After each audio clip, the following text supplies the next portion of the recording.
তোমার হ্যাঁ আচ্ছা, তোমাদের পাশে বাড়ি কোনটা? এই বাড়ি না?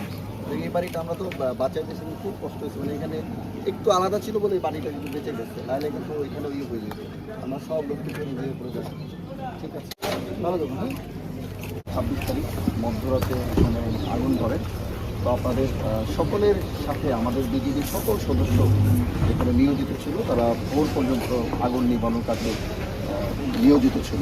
সীমান্ত সুরক্ষার পাশাপাশি আমরা এই মানবিক সহায়তা আমাদের বলিপাড়া জোনের দায়িত্বপূর্ণ এলাকায় 38 বিজিবি যে কোনো কাজে, আপনাদের যে কোনো নিরাপত্তায় জনকল্যাণমূলক কাজে আমরা সম্পৃক্ত হব। আপনারা 2-3 গ্যাপ রাখতে পারলে ভালো, মানে ওইখানে